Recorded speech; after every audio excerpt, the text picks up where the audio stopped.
अस्सलाम वालेकुम। Cooking with तायरा में खुशामदीद। कैसे हैं आप सब? उम्मीद है अल्लाह के फज़ल करम से आप सब बिल्कुल ठीक ठाक खैरियत से होंगे।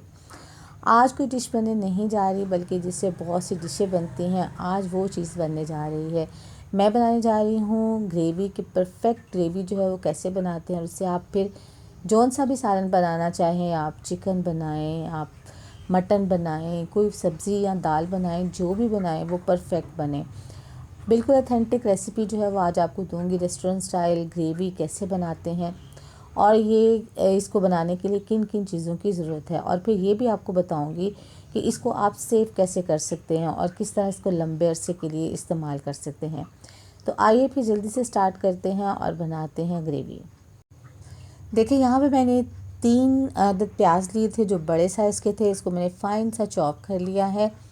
आप अपनी मर्ज़ी से जो है वो प्याज ले सकते हैं। और टमाटर भी मेरे पास 3 थे, लेकिन ये मीडियम साइज़ के थे, और इसको भी मैंने चॉप करके रख लिया है। यहाँ पे मैं इस्तेमाल करूँगी 1 कप ऑयल, लेकिन ये हाफ़ कप है तो इसको मैं 2 दफ़ा यूज़ करूँगी। 1 कप यूज़ होगा।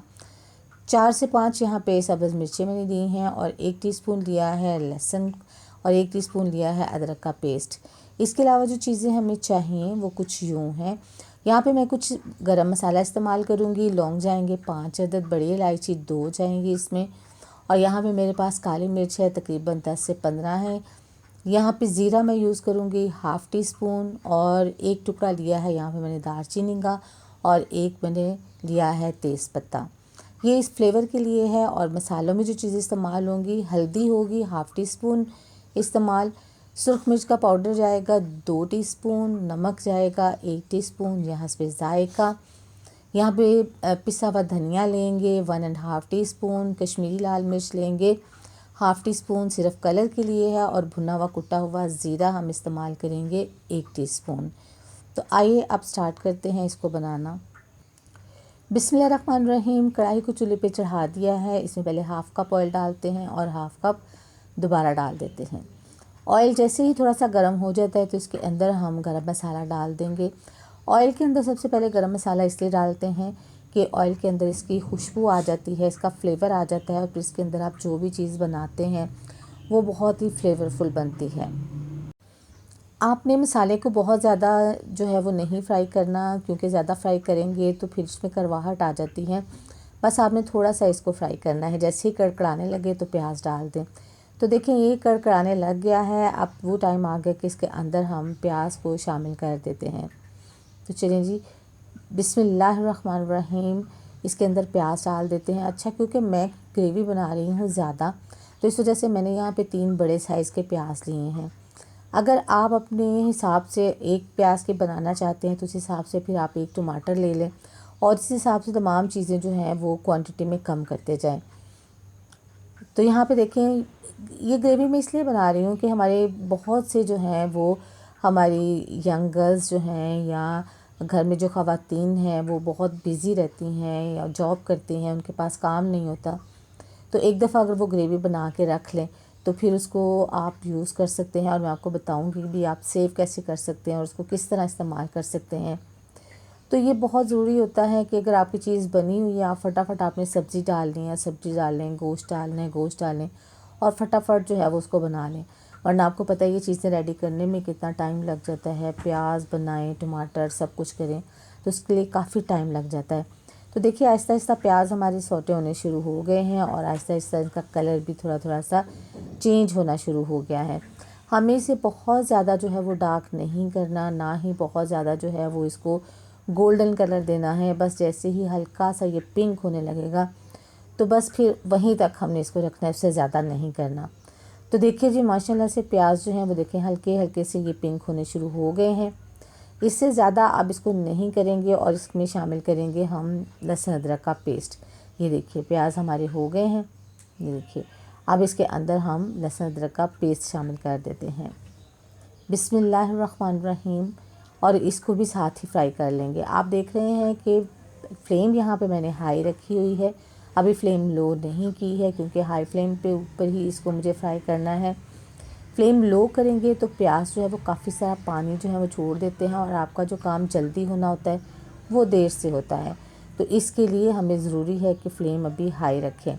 तो देखिए बड़ा अच्छा सा ये भी फ्राई हो गया है। अब ये तेज़पत्ता जो है इसको निकाल देते हैं, क्योंकि सारा फ्लेवर तो मसाले के अंदर इसका आ जाएगा। और साथ जो हमने बड़ी इलायची और गरम मसाला डाला था उसको भी निकाल देते हैं। जी देखिए इलायची भी निकाल दी है, इसी तरह दालचीनी भी निकाल देंगे। चलिए जी हो गया। और अब इसमें शामिल करते हैं टमाटर। बिस्मिल्लाहिर्रहमानिर्रहीम। यहाँ पे मैंने टमाटर जो है वो फाइन से चॉप कर दिए थे। आप चाहें तो टमाटरों को ग्राइंड करके भी इसके अंदर डाल सकते हैं, क्योंकि ग्रेवी के अंदर आपने टमाटर या प्याज जो है उसको, उसके चंक्स जो है ना वो आपने नहीं रखने। इसको बिल्कुल फ़ाइन आपने इसको पेस्ट की तरह बनाना है, ताकि अगर आप शोरबा फ़र्ज़ करें बना रहे हैं तो ये ग्रेवी यूज़ कर रहे हैं तो फिर आपका वो ख़राब ना हो, क्योंकि जब आप खाते हैं और मुंह में ही आता है तो आपका सारा टेस्ट जो है वो ख़राब हो जाता है। आप थोड़ी देर के लिए इसको कवर करते हैं, क्योंकि टमाटर में पानी होता है तो वो थोड़े से सॉफ्ट हो जाएंगे। चलिए जी चेक करते हैं इसको। तो आप देखिए ये अच्छे से पक रहे हैं, माशाल्लाह से लग रहा है कि टमाटर हमारे काफ़ी हद तक इसमें मिक्स हो गए हैं। ये देखिए टमाटर काफ़ी ज़्यादा जो है वैसे मिक्स हो गए हैं। थोड़ा सा इसको चम्मच के साथ इस तरह मैश करेंगे, लेकिन अभी इतने ज़्यादा नहीं हुए कि हमें मसाले के अंदर प्याज भी नज़र आ रहे हैं, टमाटर भी नज़र आ रहे हैं। तो अभी थोड़ी देर तक इसको और फ्राई करना है। आपकी ग्रेवी जितनी ज़बरदस्त बनी हुई होगी ना, आपका सालन उतना ही ज़्यादा मज़ेदार बनेगा। इस बात का आपने ख्याल रखना है। चलिए दोबारा इसको कवर करते हैं। चलें जी आप चेक कर लेते हैं कि क्या हमारा जो है वो मसाला रेडी होगा। तो ये आप देखिए मसाला हमारा बिल्कुल ज़बरदस्त किस्म का जो है रेडी हो गया है। बिस्मिल्लाहिर्रहमानिर्रहीम। अब इसके अंदर स्पाइसेस शामिल कर देते हैं। स्पाइसेस शामिल करने के बाद थोड़ा सा मिक्स करेंगे और फिर में इसमें पानी शामिल करेंगे, क्योंकि हमारा मसाला जल ना जाए, इस बात का आपने ख़ास ख्याल रखना है। तो चलिए जी अब इसके अंदर थोड़ा सा पानी शामिल करते हैं, ताकि मसाला जो है वो हमारा अच्छा सा बने। बिस्मिल्लाहिर्रहमानिर्रहीम। पानी ज़्यादा नहीं डालना, आपने थोड़ा सा ही डालना है और फिर इसको फ्राई करना है। अच्छा यहाँ पे ये देखें, आप देख रहे हैं ना कि इसका ऑयल जो है ये ऊपर आ गया है। अब रेस्टोरेंट में या होटल्स में क्या होता है कि इस तरह ग्रेवी बना के रख लेते हैं और जिसका ऑयल होता है वो निकाल देते हैं, निकाल के उसको भी अलग से, ये देखिए, और इस तरह ये ऑयल जो है वो अलग निकाल लेते हैं। मसाला तो हमारा माशाल्लाह से ये देखिए ज़बरदस्त सा रेडी हो गया है। बबल्स बनने शुरू हो गए हैं, ऑयल ऊपर आ गया है, ग्रेवी हमारी परफेक्ट हो गई है। तो ये देखिए ये जो ऑयल आया ना, इसे वो कहते हैं रोगन। इसको निकाल के सेव कर लेते हैं। जैसे ही उन्हें कोई ऑर्डर आता है मसाला लेके उसमें बनाते हैं, और जब डिश रेडी हो जाती है तो ये ऑयल ऊपर डाल के उसको खूबसूरत बना के दे देते हैं। तो ये तरीका होता है इसको। अब इसको सेव करने का तरीका ये है कि जब ये ठंडा हो जाए बिल्कुल, तो आप इसको फ्रिज में रख के तकरीबन 6 से 7 दिन यूज़ कर सकते हैं। और अगर आपने ज़्यादा देर के लिए रखना है तो फिर इसको फ्रीज़र कर लें, और फ्रीज़र करके 2 से 3 महीने आराम से इसको इस्तेमाल करें। चलिए जी अब इसके अंदर थोड़ी सी कटी हुई सब्ज़ मिर्चें डाल देते हैं, और साथ ही थोड़ा सा धनिया भी डालेंगे। ये मैं आपके लिए डाल रही हूँ, लेकिन जब हम मसाला बना के रखते हैं ना, तब आपने इसको जो है वो सब्ज़ मिर्चें धनिया वगैरह शामिल नहीं करना। जब आप बिल्कुल परफेक्ट अपना कोई भी डिश बना लें तो फिर आप इसको शामिल करें। तो अभी मैं क्योंकि सिर्फ ग्रेवी आपको बना के दिखा रही हूँ, तो उसकी खूबसूरती के लिए इसके यहाँ पे मैंने सब्ज़ मिर्चें भी शामिल की हैं, धनिया भी शामिल किया है। तो देखिए ग्रेवी हमारी सर्व करने के लिए इस तरह मैंने ठंडा करके इसको इस तरह डिब्बे में पैक करके, और इसको मैं फ्रिज में रखूँगी, और जितने दिन मुझे चाहिए होगा इसको मैं यूज़ कर लूँगी। तो आप भी इस तरह इसको सेव कर सकते हैं। तो कैसी लगी आपको आज की रेसिपी? अपना फ़ीडबैक ज़रूर दीजिएगा, दुआओं में याद रखिएगा, अपना बहुत सा ख्याल रखिएगा। अल्लाह ताला आपको ज़िंदगी की तमाम नेमतें, तमाम खुशियाँ अता फ़रमाए।